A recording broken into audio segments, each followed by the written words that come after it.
coucou la YouTube compagnie, j'espère que vous allez bien.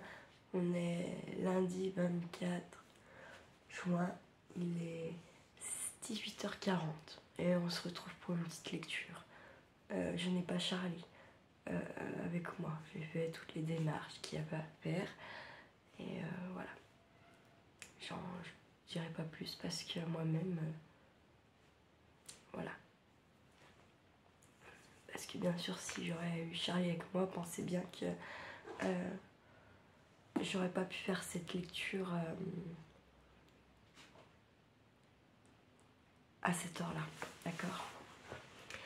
Donc, cette petite lecture, c'est toujours le livre de Patricia Gaillard, Les Contes, légendes du Jura. Voilà, et ben, je vais dire, c'est parti. Les commères de Maury. Devinette, c'est le temps qui passe, la cendre et la belle vue qui me font vivre.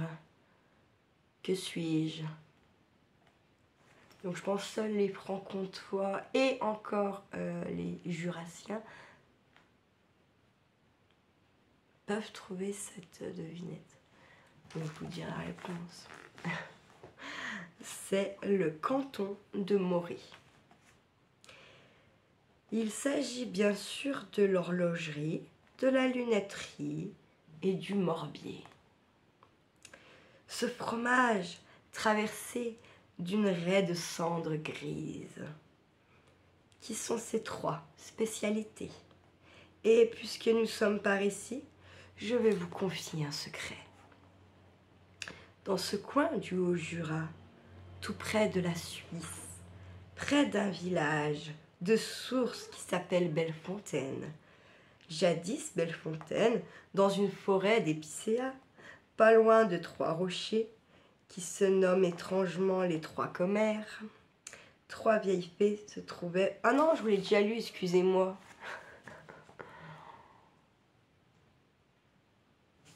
Je l'ai pas coché. Autant pour moi, excusez-moi. Ah bah, Kathleen, j'ai su direct. Hein.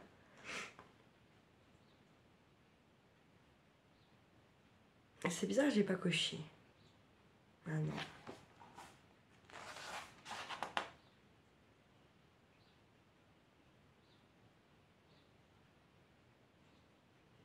Ah, je suis bête, excusez-moi. Même joueur joue encore.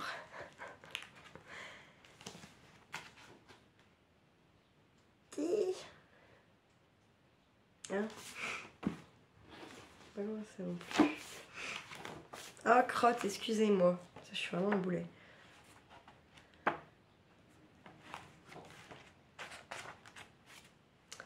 J'en ai une autre. Excusez-moi. Du coup, on reste sur le même bouquin, hein, il n'a pas changé.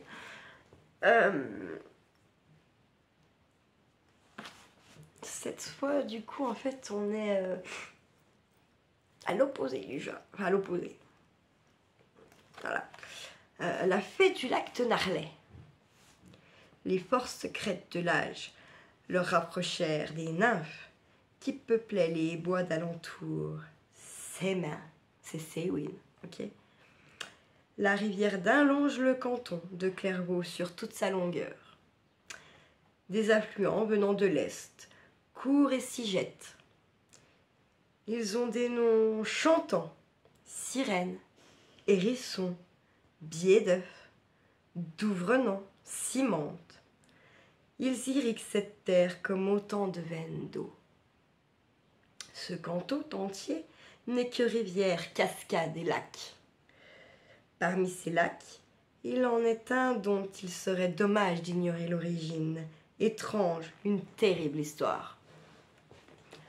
Au temps où, dans nos bois, les arbres, les mousses et les cavernes creuses étaient encore habitées par les fées. Au temps où nos ancêtres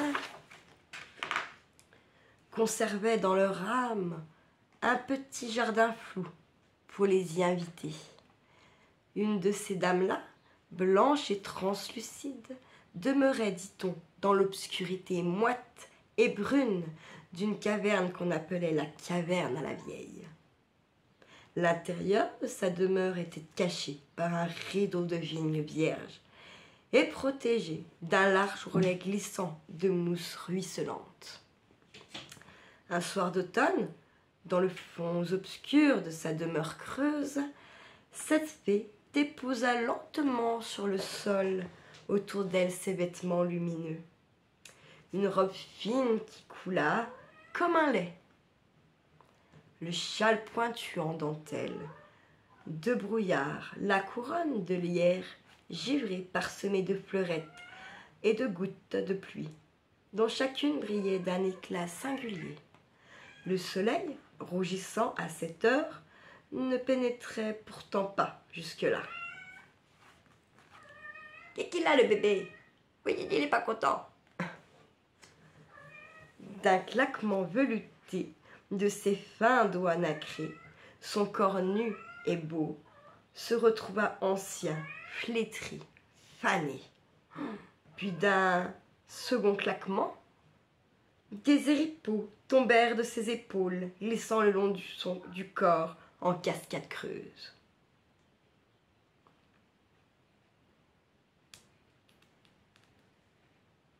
J'ai perdu mon mot là. Elle fut en un instant une vieille mendiante, ravagée de misère. Un sourire amusé dégagea pourtant ses quenottes noircies. Elle était de ces fées qui aiment la métamorphose pour jouer et pour faire la leçon aux hommes. Elle quitta les pieds nus sa cachette terrestre. Le crépuscule gris s'installait doucement lorsque sortit de la forêt sa silhouette tordue et maigre. Penchée sur un bâton noueux, elle prit le chemin qui menait au village de Narlet. Quand il y parvint, la nuit était tombée. Aux petites fenêtres des maisons de pierre dansaient les lueurs jaunes et rouges des âtres et des lampes allumées. Des parfums de soupe et de châtaigne, parfois même de lard ou de viande, filaient aux fentes des portes et venaient caresser le nez de la vieille qui passait devant. Sa marche l'avait lassée. Elle aurait bien aimé poser son dernier plat sur une chaise bien au chaud. Elle aurait bien aimé goûter à ces soupes, à ces lards qui lui tentaient la langue. Elle frappa d'un coup sec à une porte au hasard, qui grinça en s'ouvrant sur une cuisine chaude où la marmite joufflue chantait au bord du poêle. Une femme, près de la porte, essuya ses deux mains sur son tablier. Elle était grande et forte. Autour d'elle, des marmots nombreux jetaient des yeux curieux. La voix rauque d'un homme, retiré dans l'ombre, grognait de l'impatience. La vieille tendit sa main en gémissant et avança un peu. Elle vit la table épaisse, le couteau luisant contre la lourde miche. Des saucisses à fumer qui pendaient dans le manteau de la cheminée. « On n'a rien en trop, dit la femme, rudement. Allez voir ailleurs. » Tout en disant ces mots, elle poussa vite la porte qui claqua. La vieille reprit sa route. On l'avait renvoyée, oui, mais les humains disent « une fois n'est pas coutume ». Elle frappa du même doigt sec à une deuxième porte. Celle-ci ne s'ouvrit pas. Mais un fenêtron carré bâilla un peu. Un visage dur s'y mettra, juste le temps de dire « Y a personne, on a besoin de rien ». Et tout se referma, poussant dehors, comme un soupir, une bouffée d'air bien tiède au parfum de pâté. La vieille continua. Il n'était pas possible que dans tout un village... Elle frappa tant de fois, et toujours la méfiance, le mépris et la crainte firent replier les portes. Pas une seule demeure n'avait pour son vieux corps un coin de cheminée ou une assiette chaude. Nul n'avait à donner. Un seul geste bon ou un mot de pitié. Soudain, elle aperçut dans le lointain une lumière douce. D'un claquement de doigts, elle s'y projeta bien vite. C'est moins fatigant d'user ses pouvoirs. Elle se trouva devant la dernière maison du village, une maison à l'écart. Elle frappa son cou sec. La porte s'ouvrit grand. Une silhouette haute se dessina soudain en ombre chinoise devant le feu. Une voix très nette, très calme, invita, sans manière, l'étrangère à rentrer. Elle hésita un peu. Avait-elle mal compris? Venez, ma bonne vieille. Voyez là, près de l'âtre, il y a un banc. Mettez-vous bien à l'aise. Vous avez faim sûrement. Je m'apprêtais justement à prendre mon manchon. J'ai des gaudes. Donc les gaudes, c'est des bouillies de farine de maïs gris en fait. Voilà. C'est très connu chez nous, ça, la farine de gaude. J'ai des gaudes, du vin blanc et le pain est vrai frais. Je l'ai fait au four hier. Ça va vous requinquer, car je vous vois bien lasse. Elle s'assit sans broncher. Son merci dans les yeux, accepta les gaudes, le vin, le pain parfumé, dont elle se régala. Et tout en mâchouillant, elle regardait son hôte, un vieillard très digne, avec une noble allure, la chevelure et la barbe grise, et 2 yeux plissés, où montait sans effort toute la bonté d'un cœur. On termina ce repas par un fromage blanc nappé d'une lampe de crème grasse, puis 21 tisanes dans les grands bols en terre, mélisse, tilleul et anis verte, avec quelques débris de sucre candi qui, à lueur dansante des flammes, semblaient des pierres précieuses fondant au creux des tasses. La vieille, appuyée contre le manteau de l'âtre, avait les yeux rieurs. L'homme la regardant lui vit un court instant, comme un air de jeunesse. Ils causèrent un peu du temps, de la saison, des rêves de l'âge. Elle s'amusa beaucoup à jouer la vieillotte qui pleure sur ses douleurs, sur sa mauvaise vue et sur le temps qui passe. Vous n'allez pas reprendre le chemin à cette heure, dormez auprès du feu avec cette contrepointe. Vous y saurez bien au chaud. Elle remercia en souriant, gracieuse de sa bouche édentée et de ses rides creuses. Je ne sais si elles dorment, ces dames de nos bois. En tout cas, elle resta toute la nuit, immobile dans cette contrepointe. Ses yeux ne quittèrent pas le feu qui peu à peu s'éteignait, aux cendres sur le carron noirci. Jamais l'obscurité n'envahit la cuisine malgré ce feu mourant. La clarté surnaturelle qui entourait son corps donnait à tout le lieu un éclat singulier. Au milieu de la nuit, le vieillard se leva et jeta une poignée de bûchettes sur le feu pour tenir la chaleur à la vieille inconnue. La luminosité particulière qui enrobait la femme lui parut très curieuse, mais il pensa rêver et rejoignit son lit où la douceur tendre de l'édredon de plumes, il s'endormit. À la pointe de l'aube, notre fée, souple glissa jusqu'au dehors. Ses pieds nus dans la rosée, elle regarda un instant le village de Nerley. Puis, d'un claquement rugueux de ses vieux doigts tordus, elle ouvrit sous le village un gouffre prodigieux qui aspira d'un coup dans le fracas d'orage toutes les maisons du lieu. Une poussière de terre et de pierre s'éleva en gros nuages avant de retomber légèrement. 2 petites secondes. Il faisait un truc bizarre en fait, le téléphone. Même là, je suis au ralenti en fait. Bizarre. Je sais pas, c'est bizarre. D'un second claquement, la vieille tira de la roche un jaillissement d'eau si furieux et si abondant qu'elle remplit par miracle jusqu'en haut le gouffre. Celui-ci devint un grand lac silencieux.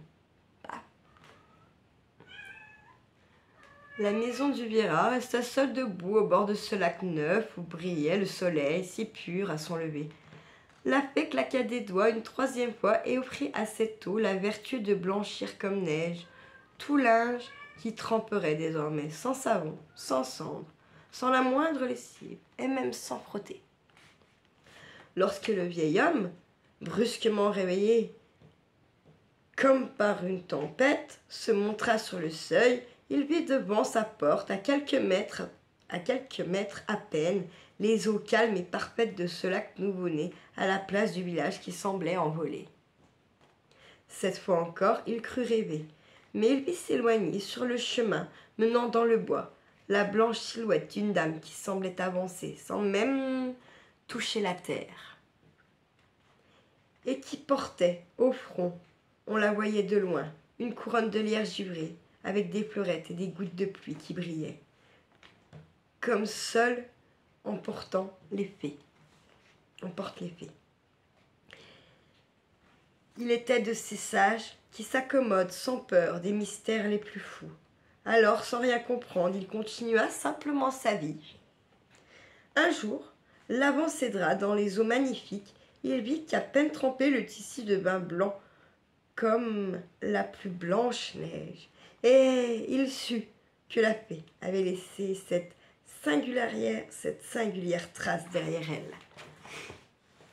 Le village englouti dans les flots ne réapparut jamais à ceux qui sont venus vivre près de ce lac, y construire leur demeure et laver leur linge sale dans ces ondes sacrées.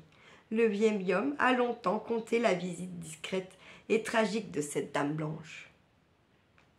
Certains disent qu'on l'a vue parfois au petit matin frileux d'automne, dans les voiles légers de sa robe laiteuse, glisser sur le chemin et se pencher gracieusement sur les rides de l'eau, où elle trempe son linge en voile de lait et le brouillard qui sort de l'onde, immaculé, éblouissant.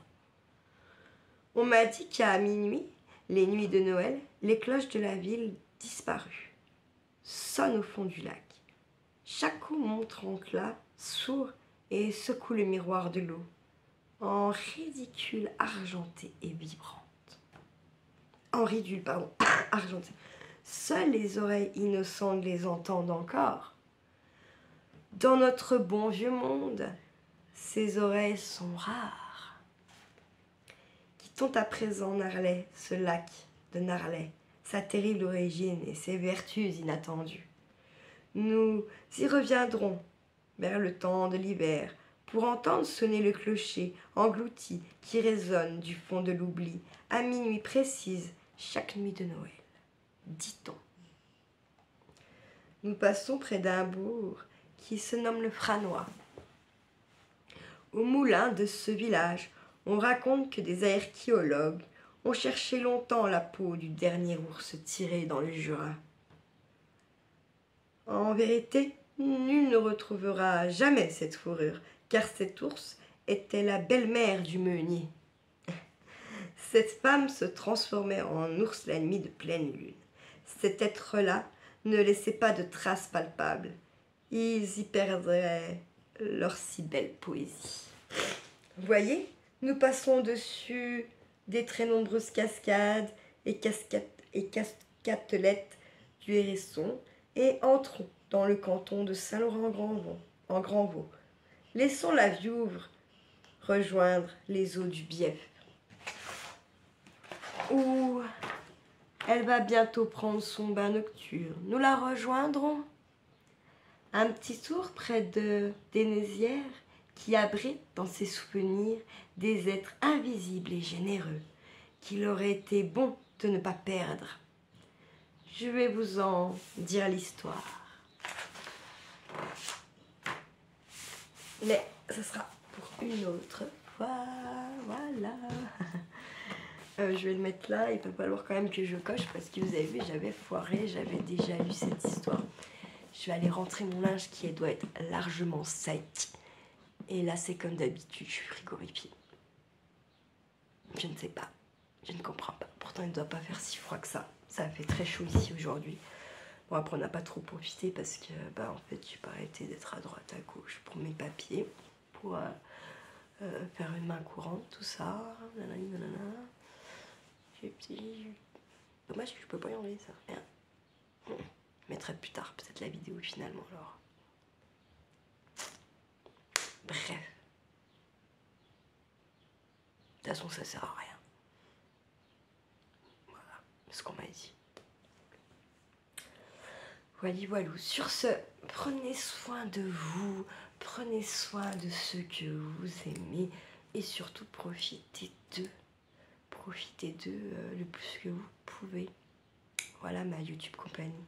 J'espère que ça vous aura plu ce petit récit. Et puis, faites pas trop les fous. Ciao, ciao.